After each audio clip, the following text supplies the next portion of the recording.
everybody. Good day. It is April 19th, and I wanted to discuss this article right here by Utah County's ESPN 960, Why the Pac-10 is Struggling. I'm going to link this article. I think it's an awesome in-depth review of every reason why the Pac is having trouble today. But it says, why they're struggling to make a media deal. This is by Jeff Fuller. I guess he's a local ESPN person. It says an anonymous PAC athletic director said, we have better schools, better markets, and better ratings. Why don't we, or on why he won't be surprised when the Pac-12 beats the Big 12's numbers. That sounds a little bit like President Robbins from Arizona, but I'm not sure.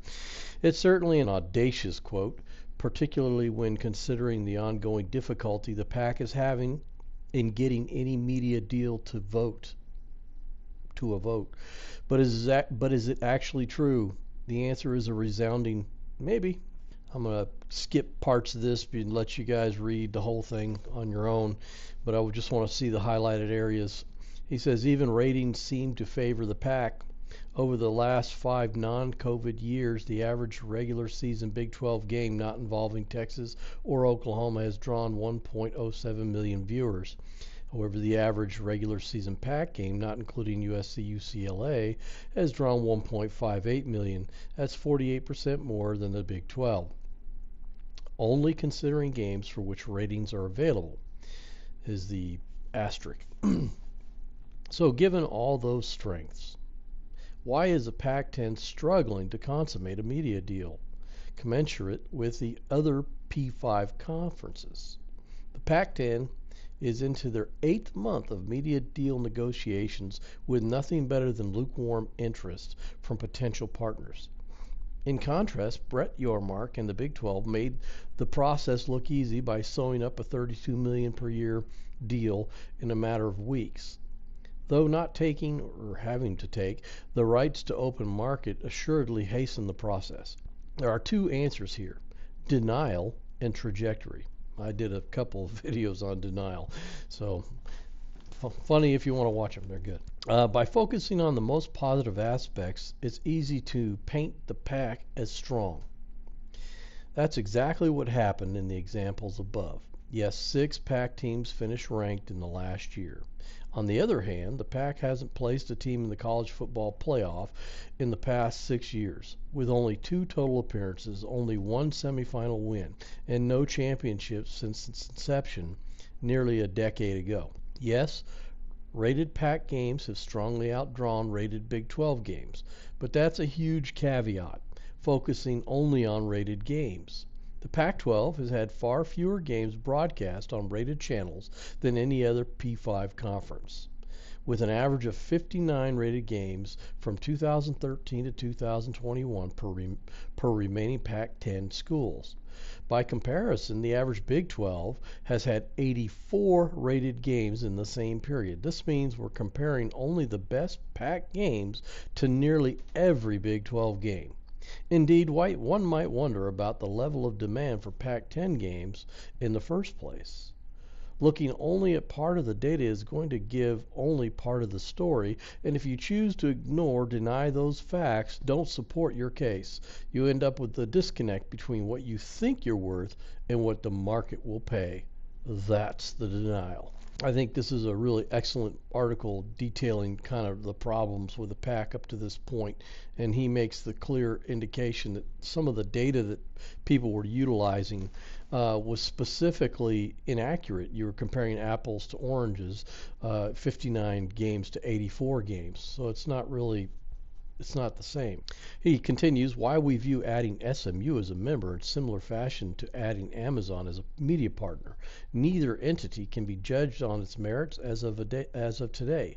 Both must be evaluated for what they could be in the future. John Wilner discussing possible expansion and media rights options for the PAC. Just like the conference is evaluating expansion candidates or streaming possibilities based on what they could be, so too are media companies evaluating the PAC, not on what they currently are, but on what they will be over the life of the deal, and that is trajectory. And for the Pac-10, it's a big problem. By just about any metric analyzed, from on-field success of revenue sports to fan engagement as measured by both attendance and social media presence to TV viewership to total conference payout trends, if the Pac-12 isn't in net negative territory, they're at least falling behind the growth curves of the other Power 5 conferences. Do they realize this? By all public proclamations and messaging, it doesn't seem like it. Some eye-opening results when considering the Pac-10's trajectory. Number one, TV viewership. Comparing 2015 to 2019 data to the most recent years, the PAC has shown a 4% decline in viewers per game. Over the same period, the Big 12 has shown a 6% increase in the per game viewership. Attendance. Pac-12 football attendance has been in free fall, declining an average of 5.8% per school over the last 5 years, compared to a 6.4% increase per school for the new Big 12, resulting in the Big 12 clearly passing the PAC in this regard. Trajectory, remember. The trends in basketball attendance are even worse for the PAC. He continues, market size. Even market size, the longtime trump card of the PAC over the so-called truck stop conference, is in decline. Nielsen data shows a year-over-year loss of television households within the PAC team's local markets, whereas the Big 12 markets continue to grow. Trust me, we have had so many people moving into Texas. It's not even funny.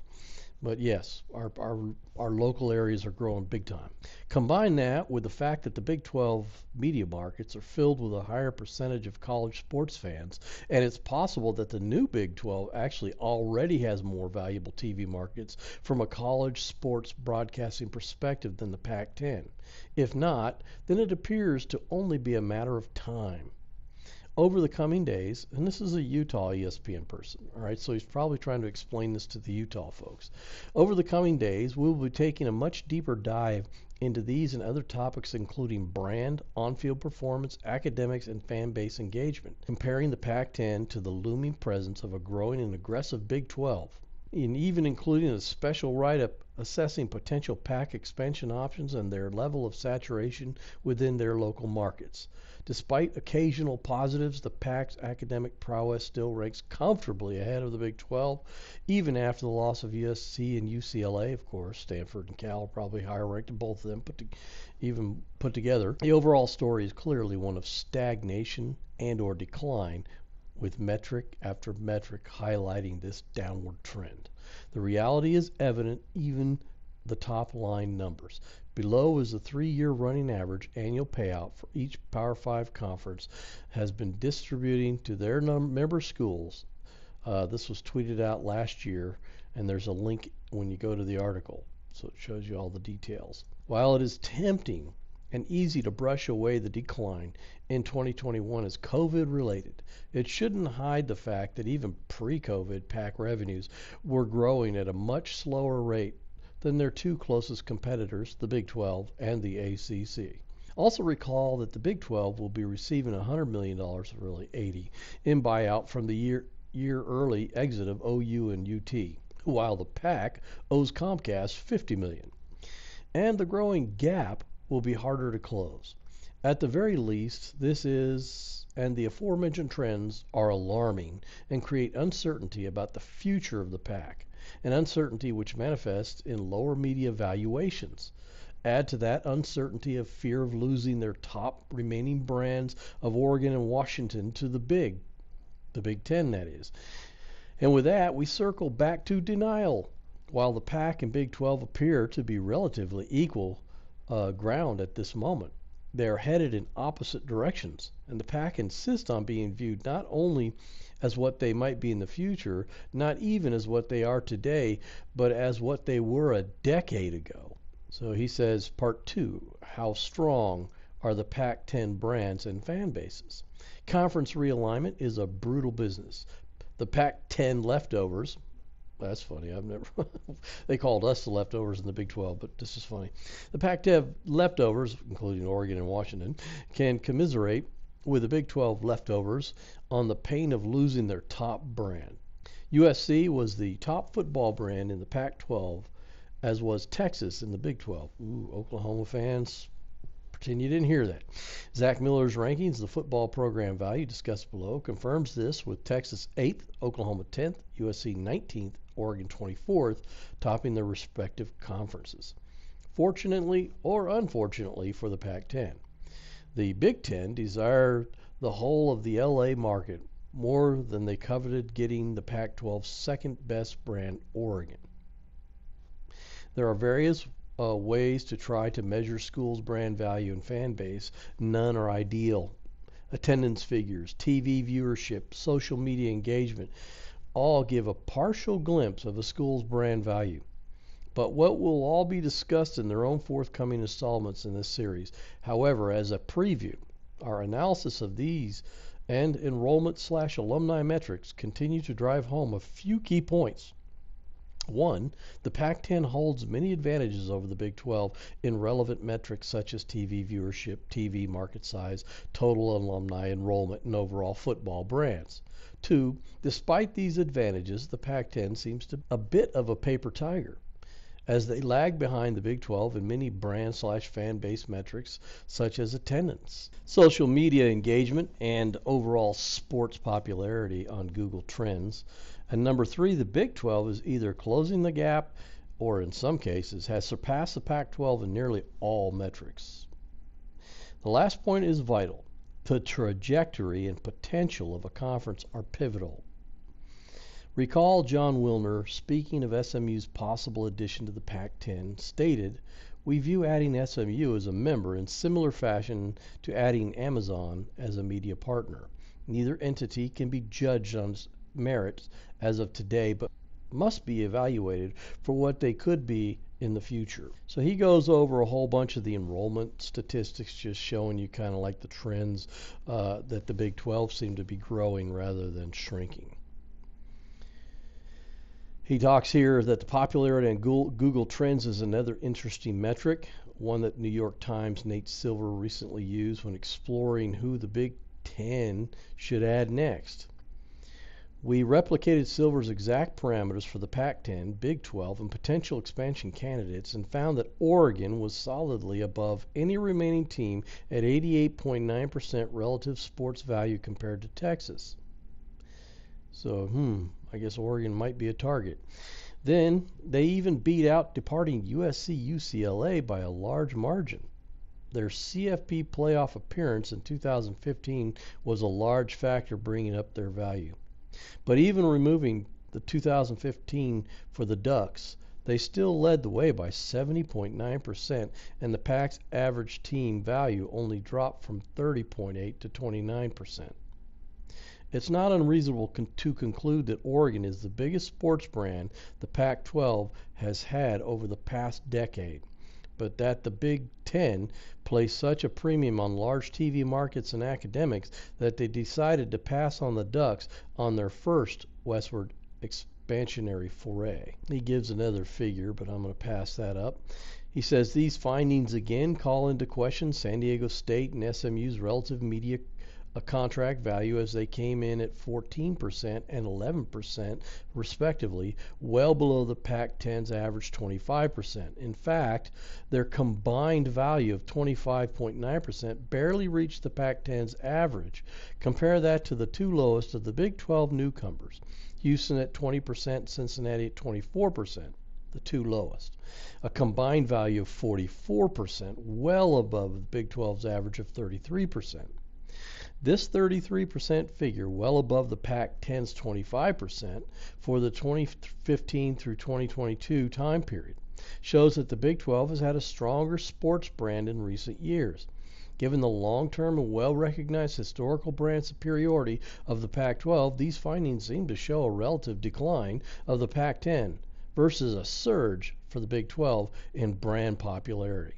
Just searching last year's data for all three sports, the Big 12 still maintained a sizable average popularity gap of 30.6% as compared to the Pac-10's 22.3%, representing a slightly widening gap between the two conferences, even when just selecting for the last 12 months. Put it a different way, according to popularity on Google Trends data, Big 12 sports have been 32% more popular than Pac-10 sports since 2015 through 2022.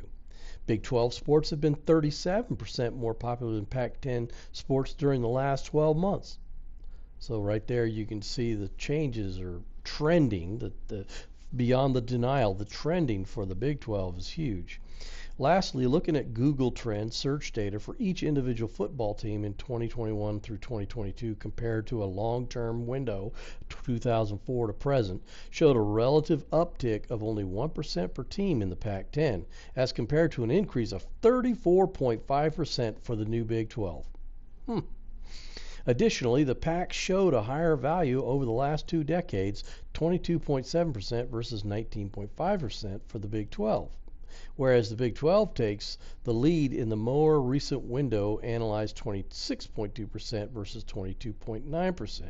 So the data fits with our thesis that despite some baked-in strengths and advantages, the Pac-10 has been on a concerning negative trajectory for quite some time, that this is why the PAC is struggling to secure a lucrative media deal.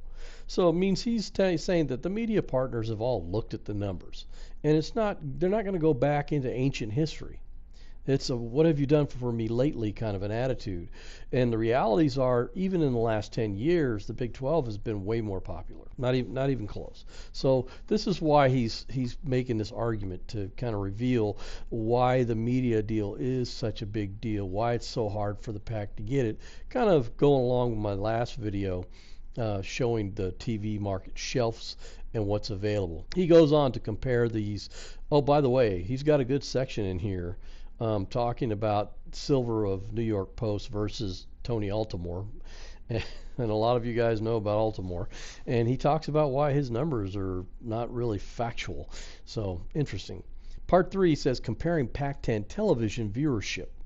So for all the reason and important discussion of markets, brands, attendance, on-field success, the one metric that matters the most to network or streaming executives is how many people watch the games. Those other factors can provide warning signs for a pending increase or decrease in viewership, but viewership is where the money is made. Unfortunately, viewership is also one of the most difficult factors to assess, especially without the in-depth data available to network and conference insiders. With so many armchair statisticians out to support a predefined conclusion, so let's take a brief foray into how the sausage is made. Consider the following claims. Number one, over the last 5 non-COVID years, regular season games involving Big 12 teams that have drawn an average of 1.27 million viewers. The average regular season game with a PAC participant only drew 967,000, putting the Big 12 at 32% ahead of the PAC in viewership. Clearly, the Big 12 is much stronger. This coming from a Utah person, so don't kill the messenger. Over the last 5 non-COVID years, regular season games of the remaining Big 12 members have drawn an average of 1.07 million viewers as compared to 1.58 for the remaining PAC teams. That puts the PAC 48% of the Big 12. Clearly, the PAC is much stronger. So over the last 5 non-COVID years, the average viewership of games involving future Big 12 members is 646,000.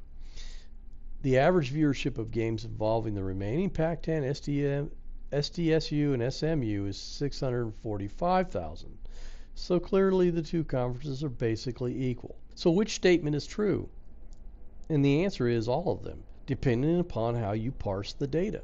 The PAC average can easily be 970,000 or 1.6 million or 645,000 if it suits your agenda. How? Statement 1 includes every regular season game played, including Texas, Oklahoma, USC, and UCLA, while counting viewership as 0 for every game where ratings are unavailable. See Zach Miller's work for analysis that makes this assumption. So statement 2 includes only games which receive ratings, making it much smaller sample size for the PAC. It also excludes every game which involved Texas, Oklahoma, USC, UCLA. Statement 3 reverts back to including unrated games as 0 viewers, but now adds BYU, Cincinnati, Houston, UCF, as well as the 2 most likely or widely discussed potential PAC additions.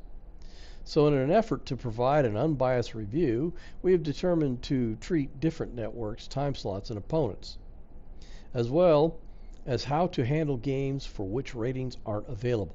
For the duration of this article, we'll be using the following assumptions. Team viewership will be assessed based on their viewership score. There's some math behind this, but it basically boils down to a way to bridge the gap between no credit for unrated games and blindly assuming that those games, often weaker, would draw the same as the games for which we do have the data, neither of which is correct. Viewership score serves as a mathematical estimate of where the average viewership would be if every game were televised. TV networks and slots will generally be ignored. This seems counterintuitive given the clearly huge importance of networks and time slots. Wyoming would clearly draw more if every game were on Fox at noon. Alabama would draw fewer views if they do now if every game were on FS2 at 11:30. Well, that's clear.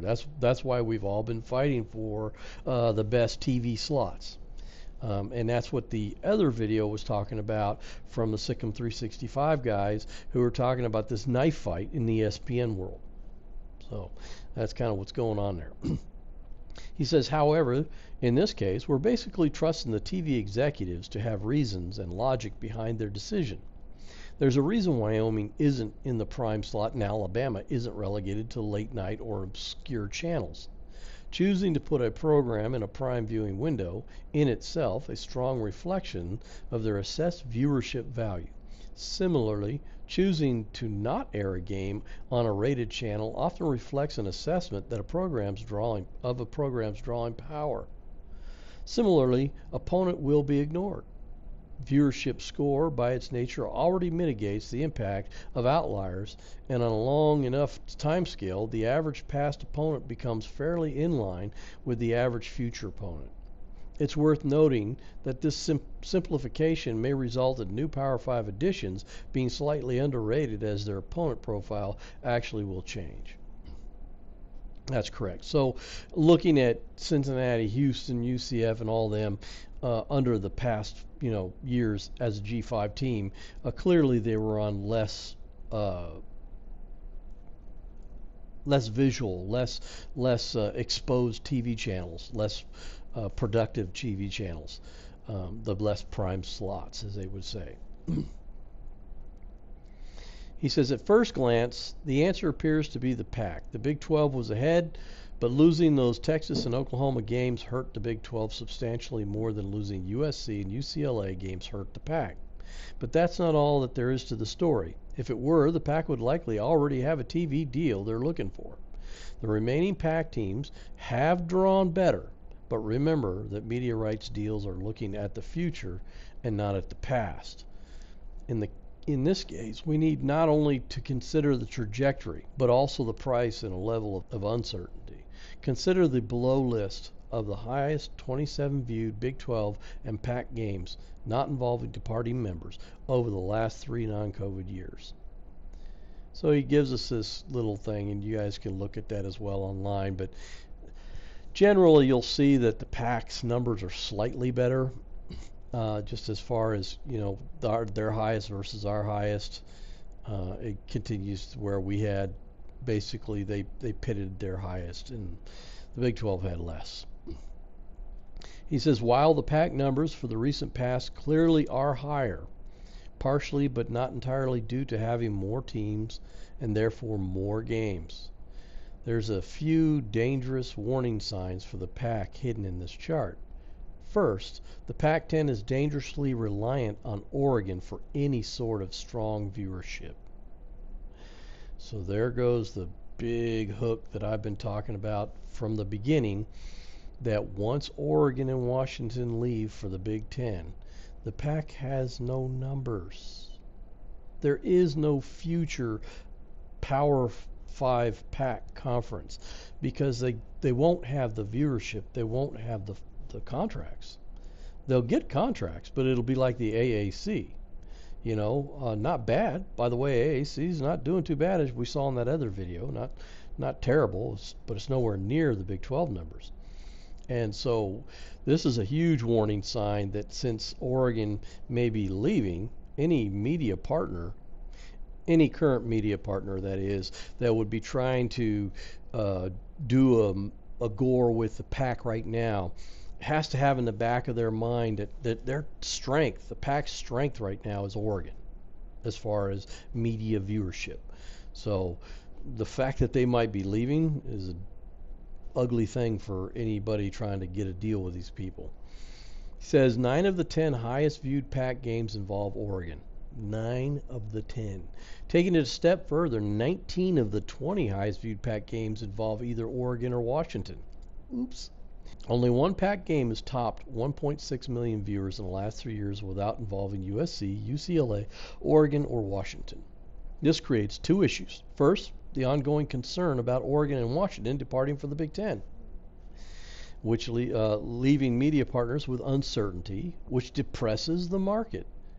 I've been saying this all along.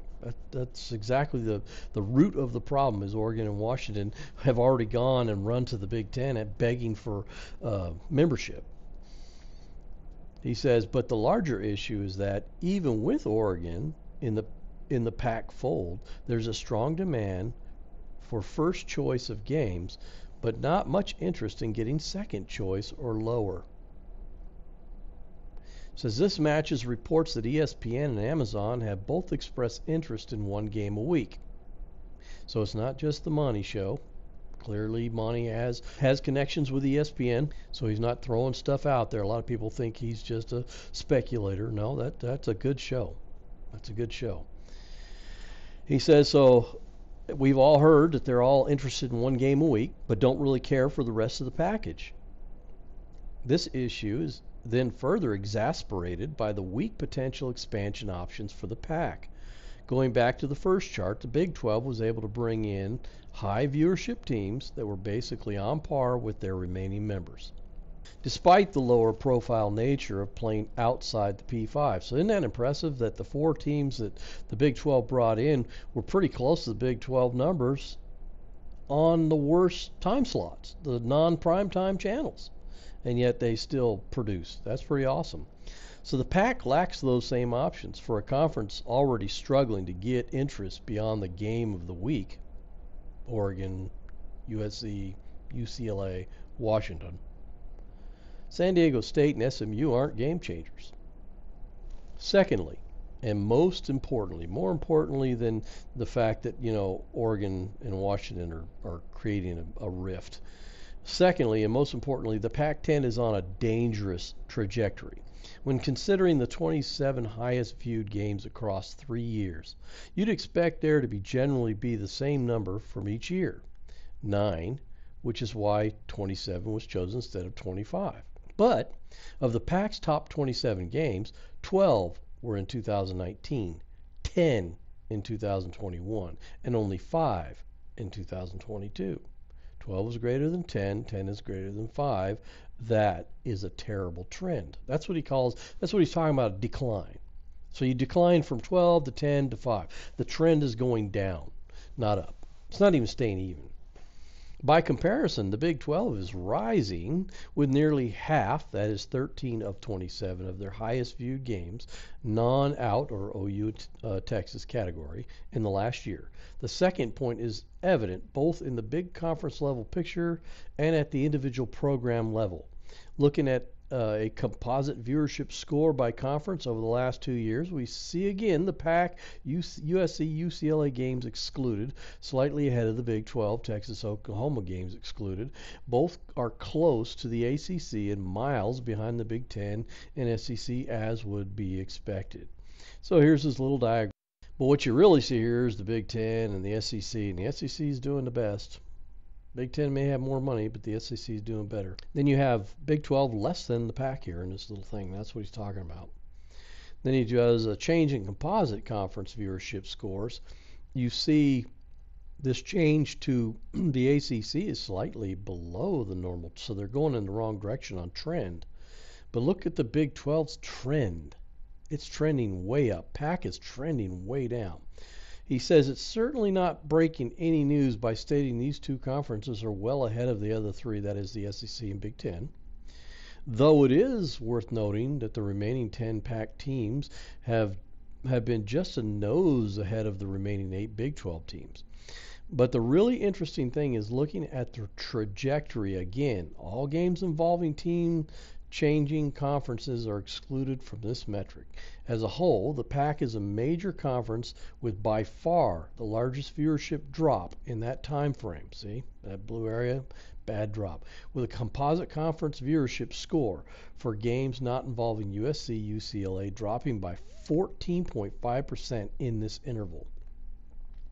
He then says, by comparison, the composite conference viewership score of the 8 remaining Big 12 teams in games not involving Texas and Oklahoma improved 29.9%. So not only not a drop, it improved almost 30% in the same time frame. Easily the best of any Power 5 conference. Certainly, it's easier for the Big 12 to improve from their more humble numbers than it is for the SEC or Big 10. That's true. But 30% is impressive no matter who you are. Drilling down to the individual teams shows the same story. So then he gives this kind of picture of the PAC on the left and the Big 12 on the right with some teams scattered around. And clearly you can see Oregon, even over here on the Big 12 side, way up above a lot of our other 8 teams. But again, Oregon with the big question mark over their head of how long they're going to be in the PAC is why that almost doesn't matter. Also, when you look at where all the PAC teams are, they're either at the even point or getting low, where the Big 12 teams are moving up. So he says just at first glance, there's a lot of blue PAC on the left declining side of that chart, and a lot of red on the right who are on the growth side of that chart. So looking individually at the remaining PAC teams, only 4 out of 10 had a higher viewership score in 2021-2022 seasons than they had in the 2018-2019 seasons. Those include Oregon State and Cal, who improved on a baseline of basically nothing. Oregon, who is actively attempting to leave the conference, and Utah. While it's worth noting that San Diego State has also seen a strong uptick in percent viewership. And maybe why Brett Yormark would possibly consider San Diego State if Utah decides not to jump. I'm just saying. I don't know that he would. I'm just saying possible. But I don't know that they're up there with Wazoo. So, you know what I'm saying? So Washington State's up here. San Diego State's way down here. So I'm still, it's West Coast. Wazoo's West Coast. So I don't know. He might take Wazoo above San Diego State. That's a good question. Who knows? If 3 teams jump and he needs to pick somebody. So while it's worth noting that San Diego State has seen a strong uptick in percent viewership, the initial viewership, like that of Cal, Kansas, and Oregon State, is so low as to make the large percent increase less meaningful than first appearances would indicate. On the other hand, SMU not only draws poorly, but is also on a downward trajectory, drawing even less than they previously had. While San Diego State has had some merit, any plan which sees SMU as the savior of the PAC is severely misguided. Unfortunately for the PAC, there's no simple other better option available after the Big 12 took BYU and Cincinnati, both with high viewership and improving. UCF coming down, but still fairly high viewership. And Houston, frankly, more an upside bet on population than based on viewership or viewership trends. And I agree with that. Now that they're in a Power 5 conference, there's probably going to be more viewers in Houston. But the conference is in a desperate need of reinforcements. 2022 marked the first time the remaining 8 Big 12 teams had stronger viewership than the remaining 10 PAC teams. So already the trend is flipped, where the Big 12 had stronger viewership this last year than the remaining Pac-10 teams.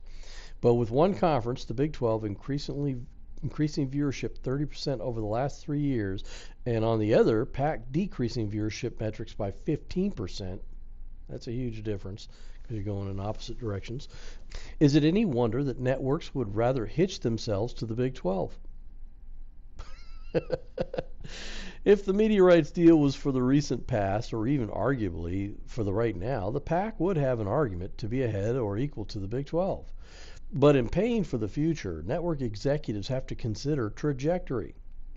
And right now, the two conferences are equal in viewership, or very nearly so, but headed strongly in opposite directions. So part 4, how strong are the Pac-10 TV markets? We have better schools, better markets, better ratings. An anonymous PAC athletic director on why we won't be surprised when the Pac-12 beats the Big 12 media contract. Despite losing USC, UCLA's TV market, along with LA's 5.8 million TV homes, the Pac-10 still boasts several top 30 markets like San Francisco, 2.6 million, Phoenix, 2.1 million, by the way, which they might lose here shortly. Seattle, 2.1 million. Denver, which they might lose, 1.8 million. Portland, 1.3 million. Salt Lake City, 1.81 million, which possible they could lose. While the Big 12 now boasts some major new markets like Dallas, 3 million. Houston, 2.6 million. Orlando, 1.8 million. Salt Lake City, 1.1 million. And Kansas City, 1 million. There are still plenty of sub-1 million markets like Cincinnati, Oklahoma City, Ames, Morgantown, Waco, and tiny Lubbock. See Nielsen's 2022 DMA designated market area rankings here. When looking at the size of each team's market, the average Pac-10 team is located in a designated market area with 1.6 million TV homes compared to only 1.2 for the Big 12. A big win for the Pac-12 and case closed, right? Certainly. Having a greater number of potential viewers never hurts, but let's dig deeper. What proportion of those TV homes are actually interested in watching college football or basketball? Number 2, what proportion of those are actually fans of the specific school involved in the media deal? And number 3, how many schools share the same media markets, and how does this affect the total potential TV homes figures? We will address the first and last questions in this piece and deal with question 2 in a later installment. College sports is big-time business, with passionate fans and billions of dollars on the line for schools, media partners, and advertisers. College sports fans are the largest fan population in the U.S. Wow. This figure below shows the percentage of individuals in the U.S. that are 12 years and older, and whether they identify as fans of major sports and avid fans of major sports. Those identifying as college sports fans overall rank the highest in both categories, both in terms of absolute numbers and as a percentage of who avid fans are. Estimates put the audience of college sports at upward of 182 million, including 155 million for football, 130 million. Oh, by the way, that 155 million to that 130 million, that's exactly why Brett says that basketball is being underpaid. That's why he's splitting it off and is going to go to market separately for football and for basketball, because you're talking about 130 million homes for basketball, where football has 155. So how is it football is getting so much more than basketball? I mean, there's going to be some money found there. So the chart shows these differences. So college sports altogether is the highest of fans and avid fans. Then you have NFL, Major League Baseball, college football. So on the real scale, because it's not really fair to match up all college sports against, focused things like football or baseball or basketball. But even in the top 4, you got college football slightly behind Major League Baseball. and clearly ahead of the NBA. But college basketball is not too far behind. So I highly recommend you take a real deep dive into this article, and there's lots of little click on things to go find details that they give where they get their analytics. He says back then Atlanta was the ninth largest overall media market, but Silver, the New York Post guy, re-ranked it as number 2 for college football value due to his estimate that 41% of the population there follows college football, a much higher percentage than any other top 10 market.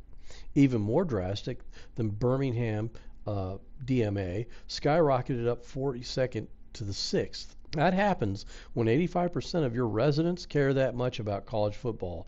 Note that the Pac-10 has no representation within the top 10 of these re-ranked DMAs, while the Big 12 footprint has teams in number 4 and number 8. So it's no secret that some areas of the nation care about college sports more than others.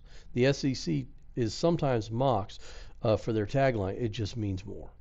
But as someone who lives in the heart of it all, Tuscaloosa, I also lived in Georgia, Iowa, Louisiana, Utah, and grew up in California. I can tell you that it's absolutely true. David Ubben recently opined in The Athletic, the Pac-12's footprint cares less about its sports than the SEC and Big Tens.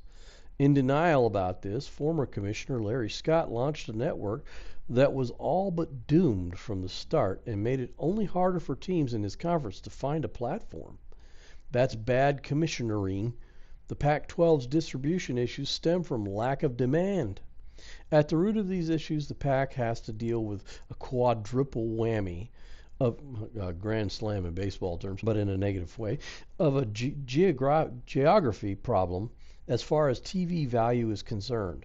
The portion of the U.S. population that lives within the western footprint is relatively small, limiting the base from which to draw fans and viewers. Look at this. So over here, PAC world, 20% of the U.S. population lives over here. 80% right here from Texas on. And all the teams that join into this basically Big 12 thing and the SEC and the Big 10 thing, that's why you're seeing so much more production there. So if they join the Big 12, then all these people will start watching those games because we love football over here. The vast majority, over 70% of the western 20%, live in the Pacific time zone. While this allows teams to fill the media partners' late time slots and get on national broadcasts, it also markedly limits the number of football fans that are still engaged or even awake. In the Eastern and awake over here in Central and Eastern time zones to watch the late kicking games. That's true. I don't usually watch them. I'm all Big 12. I'll stay up late for a Big 12 game. I watched BYU against Baylor last year. That was late for me. So this clearly limits total viewership and overall exposure. Recent demographic trends have shown a sharp turn away from many core PAC media markets. The most recent Nielsen market size data, 2021 through 2022 and 2022 through 2023, showed an average loss of 10,155. That's 0.6% total TV homes per Pac-10 schools local DMA, designated market area. He says, contrast that to the new Big 12, which showed a year-over-year gain of, not a loss, a gain of 32,787 total TV homes. That's a 2.8% plus, not negative, per school. As stated above, the footprint in the Pac-10 is relatively disinterested in college football. This is readily apparent in Nielsen's 2016 graphic of college football fandom from their now unavailable 2015 State of Sports report. On average, the Nielsen data showed 38% interest among new Big 12 home market compared to 30% for the Pac-10. Following the theme of mapping college football interests, the New York Times did a 2014 deep dive into percentage of people on Facebook who liked college football teams in each U.S. county. Here's a screenshot of this availability from the SI.com article. So if you wanted to go onto the website, click on that, it'll show you all the details. He says, but looking at the statewide aggregated data from the study showed that Only 2 PAC states were above the 11% threshold compared to 8 of the Big 12 states. California, home of the PAC's bigger markets advantage, showed a measly 5% in the study. 8 of the PAC remaining 10 schools hail from states registering 11% or less. No Big 12 state was lower than 12%, which were Texas registered. When Texas is your that's funny, least interested in college football state is Texas out of the Big 12, and is still more than the majority of the PAC, which I find funny because we love Texas, we love football here in Texas, so I don't know how that got that way. You're probably in pretty good shape. At the risk of a heat map overload, popularity on Google Trends data presents a similar picture and lets us focus on individual media markets. Readers are welcome to go to the link. Again, go to the web page, click on the link, pull down the sub-region tab to Metro, which is conveniently based in the Nielsen DMAs. That showed the relative average score of only 23 of the PAC DMAs compared to 35 for the Big 12. 23 to 35. Big 12's trending in the right directions. This translates into just over 50% increase in college football interest among Big 12 markets. That's awesome. He says these 3 methods of gauging the geography of college football fandom, TV viewership interest, Google searches, and social media likes, all tell the same story. Hey, look, the Monty Show can tell you that their trends ticked way up when they started talking about conference realignment and included Big 12 fans. They had some before, but it boomed. So this is an actual fact. Big 12 fans are way more interested in football. College football fans are most concentrated in the South and Midwest, while they are relatively sparse in the Northeast and Pacific Southwest. This is part of the uphill climb PAC schools are facing when trying to build a fan base and attract viewers. Delving into Google Trends, college football results show that half of the PAC schools are in DMAs with a relative score of 20 or below. While Birmingham sets the scale at 100, that is Alabama, Seattle, San Francisco, Spokane, and Tucson are all between 5 to 8 times less interested in college football than Bama. By contrast, the Big 12 has only 3 DMAs below the score of 30. That's Kansas, Houston, and Salt Lake City. Looking at the relative college football interest of the Salt Lake City DMA between those 2 conferences put a sad reality for the PAC on full display. So he gives you another graphic ranking showing the DMAs and why the Big 12 is way better off right now and moving in the right direction. He says that brings us back to looking at a reoccurring theme for the Pac-10. It's on a negative trajectory, downhill. I mean, it's already hit the bottom. It's going down into the ground. Not only are they far behind the Big 12 in college football interest, the gap is even widening. The 18-year cumulative Google Trends data resulted in an average score of 23 for the PAC and 35 for the Big 12. When limiting that search to just 2019 to 2022, the PAC dropped 1 point to 22, while the Big 12 jumped to 38. That's 73% more. Some may dismiss the PAC's recent negative trajectory solely on the effects of COVID, lockdowns, and policies. Okay, whatever. It almost certainly a factor. But recall that the search was for college football interest in general. We're not looking at individual teams. Also, why would the Big 12 show a 8.3 increase in their college football interest score over the same period of COVID with such a interest killer? He says combined college sports value DMA re-ranking. Inspired by these various attempts to provide estimates and rankings of TV markets for either college football or basketball, we felt it would be worthwhile exercise to synthesize them all in an attempt to quantify an estimate of the combined relative value of both sports within each school's home DMA. This is a challenging and admittedly inexact process described in the footnote below, trying to tease out who is a college football fan and who is a college basketball fan. Obviously presents extensive overlap between the groups. Of course, yeah, I only watch college basketball in the recent years because of the Big 12 issue when Texas and OU were leaving. So I started watching college basketball. But of course, Baylor winning the national championship in 2021 helped. But that's when I started getting more involved with basketball. He says one key factor of this ranking process in trying to compare conferences head to head is the overlap created by multiple teams within the same DMA. Should the Pac-10 and with Cal, Stanford, Oregon State, Oregon sharing the San Francisco, Portland DMAs respectively, or the Big 12 with Kansas, Kansas State sharing the KC market, all get to double up for these markets by counting each twice? Clear answer is no. For this analysis, we're simply trying to estimate how many total. So college football, college basketball fans there are, and not those who fans cheer for.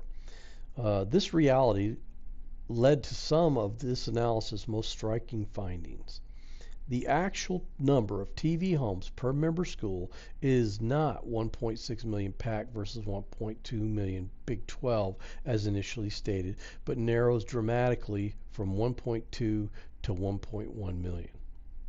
The absolute value number of TV homes within Big 12 and PAC media markets has the Big 12 leading with 12.8 million versus 12.1 million for the PAC. When factoring college sports interest, the Big 12 has an estimated 4.9 million total TV homes that are fans compared to just 3.2 for the PAC, or a 35% advantage for the Big 12. Even when scaling back for relative per school interest, i.e. 12 schools in Big 12 versus 10 in the PAC, the average Big 12 member had 406,000 college sports fans TV homes compared to 321 for the PAC, which is only 21%. An estimated 38% of TV homes within the Big 12 media footprint are college sports fans compared to 26.6% for the PAC. Value adds: before the addition of Houston, UCF, Cincinnati, and BYU, the remaining 8 Big 12 schools could only claim DMAs totaling 6.28 million TV homes, and only an estimated 2.64 million college sports interested TV homes. Bringing in these 4 schools' DMAs brought 6.54 million more TV homes, a 104% increase, and an estimated 2.24 more million, 85% increase college sports interested TV homes into the Big 12. That's huge. While nobody remotely claims that these all represent Big 12 school fans, the wider distribution and increased potential eyeballs catch the attention of media executives. And let me tell you, adding these teams to Power 5 conference TV now on ESPN and Fox, as Brett Yormark behind me, he got that deal done. These schools will be seen more. They will become more and more relevant, and they will get better recruits, and they're going to get more exposure, and they're going to get more money. Things are going to continue to trend up. It's been trending up already, but it's going to trend up so much more. He says the elephant in the room. The current Pac-12 claims 2.5 times more total TV homes and 1.5 times more estimated college football and college basketball fans than the current Big 12. Despite this, the Big 12 has held a TV ratings and brand advantage over the Pac-12 for decades, due largely to the behemoth programs of Texas and OU. Obviously, simply using home DMAs doesn't tell the whole story. Case in point, the old Big 12 didn't have any team claiming the home DMA of Houston, but you can be sure that Texas was at or near the top there, with plenty of Baylor, Texas Tech, and TCU fans sprinkled in. Absolutely, no denial. Similarly, no one in the Big 12 previously or currently claims San Antonio, number 31, at 1.06 million TV homes as a home DMA, but there are plenty of fans of all these Texas-based teams there. Just like me here in the North Dallas area, still a Baylor fan because my daughter went to Baylor. The cumulative number of BU, TTU, Texas Tech, TCU, and Houston fans in San Antonio is not negligible. Similarly, for UCLA, USC fans in the San Diego DMA, of course. Yet this analysis could not account for them. That's one reason why all of this should be taken with a grain of salt. Then again, this exercise has surely been instructive to how the PAC's claim of better markets is a dubious one at best. So that ends my focus on this article, and like I said, I'm going to link the article. Just more obvious, and why you hear everybody, and I mean, whether it's Peek Around the Corner, even Sikkim 365, The Monty Show, Coos Corner, and so many others, demonstrating that people like Tony Altimore, who are clearly trying to flagship the PAC, have been in denial, number one, and not only denial, but the denial of their trajectory. The trajectory is negative. It's going down, not up. And once they lose Oregon, they've lost everything. Because Oregon is 9 out of the 10 times they hit the numbers, it was because of Oregon. And 19 out of the 20 times they hit the numbers was because of Oregon and Washington. So if they both go, the PAC is out of there. They are the G6 and maybe lower than the AAC. I mean, I'm not sure how that all works out because their footprint's going to get ugly. I mean, let's face it, the Big Ten's going to have most of their viewership with the Oregon, Washington, USC, UCLA, and if they add more, who knows. But if just those four, they already have USC, UCLA, they'll take the markets of that West Coast, and then the Big 12 take the rest with those that jump. So the few schools that are left over, of course you're G6. I mean, I understand. And that's not fun. I'm not looking forward to this with glee. That's not something that I wanted to see. But the fact of the matter is it's business. And I've seen businesses change overnight because of these things. So here we are. We're watching a business change, and we're watching a PAC in denial and a terrible trajectory. And this is why they can't get a deal and won't have a deal. Not with the teams that are on board right now. They will not get all 10 teams to sign. It's an impossible feat. It's not GK's fault. Everybody wants to point at the commissioner. He's not the one making the decisions. The presidents are, and they're not lined up. They're not in agreement. They're not consolidated. The idea that Oregon and Washington are consolidated on an all streaming package, or even Arizona in that case, would be funny, because they've already stated they don't want a majority streaming, but that's the only way they're going to get the money. Now, I know everybody wants to say, well, ION, CW, and all. Look, those have all been shot down by reputable sources in the news industry. So the reality is they still lukewarm, as this article said. It's not good. So that's my take for today, and I just wanted to give you guys this in-look. So please press like, and please do subscribe. It really does help. Appreciate all that you guys are doing, and continue watching. If anything breaks, man, we'll break it here too, give a different analysis. I don't have any insiders per se, but I see the information and just kind of give my take on it. Well, thank you. Talk to you later. Big 12 open for business. There is no doubt the Big 12 is open for business. We will leave no stone unturned to drive value for the conference.